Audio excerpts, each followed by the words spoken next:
This is the last section of this chapter. It's on spheres, which everyone's familiar with. Usually balls that we play with: soccer balls, baseballs, tennis balls, volleyballs, basketballs are all spheres, right? So we're going to look at some different problems. My eyeball is approximately a sphere with diameter 3. So we're going to find the surface area of my eyeball here, which hopefully doesn't gross anybody out. So just draw a circle here. Pretend this is my eyeball, and the diameter is 3. So if the diameter is 3, that means that the radius would equal 1.5, right? Because the radius is half the diameter. Okay, there is a formula for surface area, and it's going to look a little bit familiar to you. We'll say S for surface area is equal to 4 times pi times the radius squared. You should all know that pi r squared is the area of a circle. And so the surface area of a sphere is 4 times that. So I can find out the surface area of my eyeball by plugging in the radius of 1.5 squared. 4 times pi times 1.5 squared. All right, I'm going to use my calculator for this.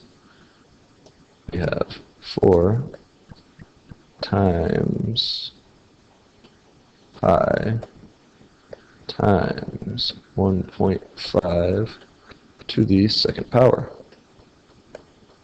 And I get 28.27. We'll call that 28.3. And that would be in centimeters squared. So if we took my eyeball out, cut it open, and laid it down flat, it would cover 28.3 square centimeters. To give you, I guess, a better idea what that would be, is if we had a rectangle that was 3 centimeters by 10 centimeters, that would have an area of 30 centimeters squared, right? All right, on to the next problem. We're also going to figure out the volume of what my eyeball would be. So the volume would be like how much water we could fill up in my eyeball. So there is a formula for volume for spheres. The volume of a sphere is equal to 4/3 times pi times the radius cubed. All right, so in this case, my eyeball, we said that the radius was 1.5 in the last problem, half the diameter. So we can just plug in our values here.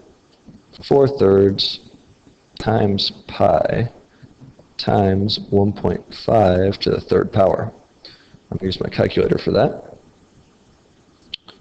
Let's see, we have 4 over 3 times pi times 1.5 to the power of 3. Let's see what that gives us. 14.1, we'll call it. 14.1, and that's going to be centimeters cubed, right? 14.1 centimeters cubed. All right, I hope you enjoyed the lesson. We'll practice this some more in class. Have a good day.